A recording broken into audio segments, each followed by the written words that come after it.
میرے نبی پاک صلی اللہ تعالی علیہ وسلم جب رجب کا پچھلا مہینہ جو گزر گیا نا، یہ جب آتا تھا تو آپ کہتے تھے اللہم بارک لنا فی رجب و شعبان، یا اللہ ہمارے رجب اور شعبان میں برکت دے، وبلغنا رمضان، اور یا اللہ آگے رمضان آ رہا ہے، یا اللہ ہمیں اس تک پہنچا دے۔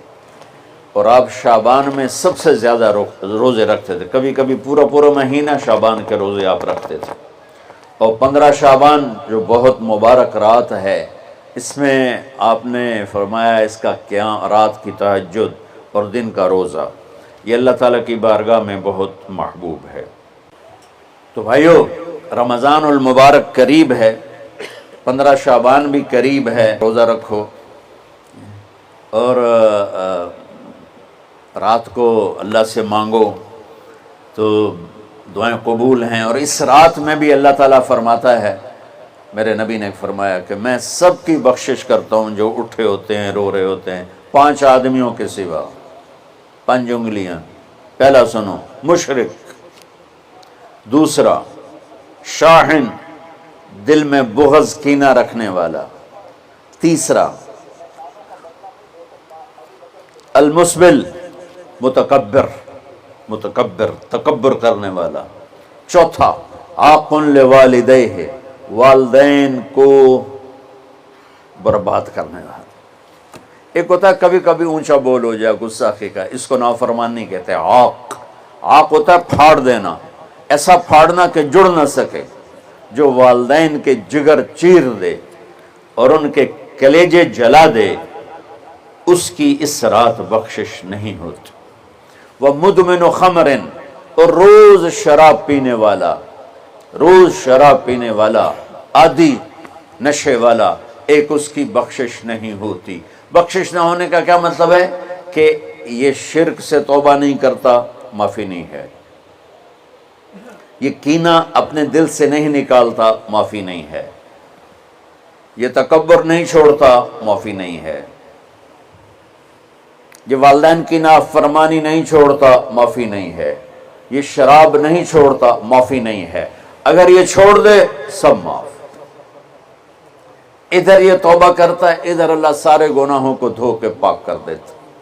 اور اللہ کی رحمت اتنی طاقتور ہے کہ میرا رب فرماتا ہے، یہ تو میں نے 5 غلطیاں بتائی ہیں، لیکن میرا رب فرماتا ہے میرا بندہ، میں تجھے عمر بھی دیتا ہوں، طاقت بھی دیتا ہوں، تو اتنے گناہ کر کے زمین فیصل آباد کی سے اٹھا کر آسمان کی چھت کو لگا دے، سوری دنیا گناہ گار ہو جائے نا تو آسمان کیا چاند تک بھی گناہ نہیں جا سکتا۔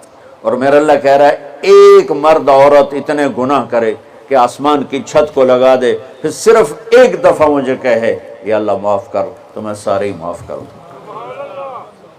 تو بھائیو، یہ رات بھی معافی مانگنے کی ہے۔ اور اگر رمضان کا مہینہ تو پورا معافی کا مہینہ ہے کہ دوزخ کے دروازے بند ہو جاتے ہیں، جنت کے دروازے کھول دیے جاتے ہیں، شیطان قید۔ آپ دیکھتے نہیں نمازی کیوں بڑھ جاتے ہیں رمضان شریف میں؟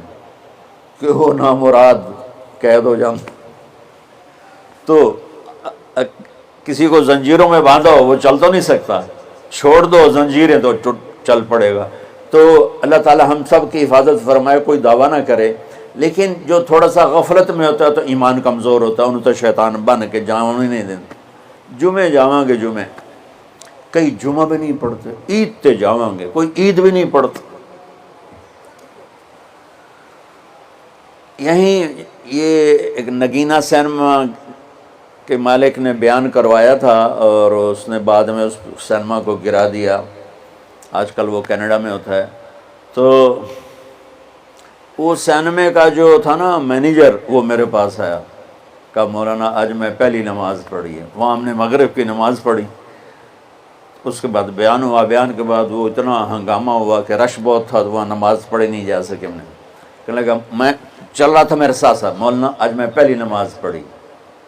میں نے کہا کیا مطلب؟ کہا جی یہی کہ آج زندگی دی پہلی نماز پڑھی، ہوگا راؤنڈ اباؤٹ 40-45 سال کا۔ میں کہا پہلی نماز؟ ہاں جی پہلی نماز۔ جمعہ پڑھے؟ نہیں کدی نہیں۔ عید؟ نہیں کدی نہیں، آج پہلی نماز تواڈے پیچھے پڑھی ہے۔ شیطان جب قید ہوتا ہے تو زنجیریں کھل جاتی ہیں تو نمازی بڑھنا شروع ہو جاتا ہے۔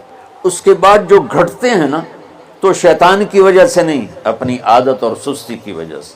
پہلے 2-3 دن بڑا جوش ہوتا ہے، پھر اس کے بعد گھٹتے ادھے کو پھر نکل جاندے ہیں، ادھے رہ جاندے ہیں۔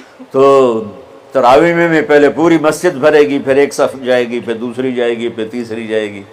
تو بھائیو یہ رمضان آ رہا ہے، دیکھو میں ہاتھ جوڑتا ہوں، نماز 5 وقت سارا سال فرض ہے، لیکن روزے کی برکت سے کیا ہوتا ہے، شیطان قید ہو جاتا ہے تو وہ سارے بھاگے آ رہے ہوتے ہیں۔ اللہ سے مانگ لو اس رمضان میں کہ یا اللہ ایسی توفیق دے کہ موت تک نماز نہ چھوٹے۔ رمضان میں بہت سے لوگ رشوت لینا چھوڑ دیتے ہیں کہ نہیں جی ہن رمضان شریف آ گیا، رمضان شریف بھی تو آیا ہے، لیکن اصل میں شیطان قید ہوا ہے تو اب کہہ رہا نہیں ہوں رشوت نہیں لینی، مہینے بعد لواں گے۔ ڈنڈی مارنے والا کہتا نہیں صحیح تولنا ہے، پھر رمضان تو بعد کٹھی کسر کر لواں گے۔ وہ کیا وجہ ہے پیچھے؟ ایک تو رمضان کی برکات ہیں، اور ایک شیطان کا قید ہونا ہے، اور ایک جنت کے دروازوں کا کھل جانا، دوزخ کے دروازوں کا بند ہونا، اللہ کے عرش کا پہلے آسمان پہ مستقل ڈیرا ڈال دینا، اور پھر اعلان کرنا ہے کوئی بخشش آنے والا ہے، کوئی معافی مانگنے والا ہے، کوئی توبہ کرنے والا ہے، کوئی جنت مانگنے والا ہے، کوئی دنیا مانگنے والا، آؤ مانگو۔ اور ایک فرشتہ اعلان کرتا ہے اے بھلائی کے چاہنے والے شاباش آگے بڑھا، اور دوسرا فرشتہ اعلان کرتا ہے اے برائی کے کرنے والے بس کر اور واپس آ جا، بس کر اور واپس آ جا۔ رمضان کا مطلب ہے جل جانا، رمضان کے لفظ کا مطلب ہے جل جانا۔ جلنے کا مطلب کیوں ہے اس میں کہ رمضان میں اللہ سارے گناہوں سے اپنے بندوں کو پاک کر دیتا ہے اور ان کے گناہوں کو جلا دیتا ہے، جس سے وہ پاک ہو کر جیسے سونا آگ میں جل کے خالص ہو کے باہر آتا ہے، روزہ رکھنے والا بھوک کی آگ میں جل کے خالص ہو کے باہر آ جاتا ہے، اللہ اس کے سارے گناہ معاف فرماتا ہے۔ تو میرے عزیزو رمضان شریف آ رہا ہے، اپنے دل کو کینہ سے صاف کرو، بغض سے صاف کرو، نفرت سے صاف کرو، کسی سے لڑے ہوئے ہو اللہ کے واسطے صلح کر لو، یہ لڑنے کی جگہ نہیں ہے، محبت کر کے جاؤ تو اللہ بڑے اونچے عالی درجات نصیب فرمائے گا۔ اور اللہ تعالیٰ موقع دے تو رمضان میں 3 دن تبلیغ میں اللہ کے راستے میں ضرور لگا لینا۔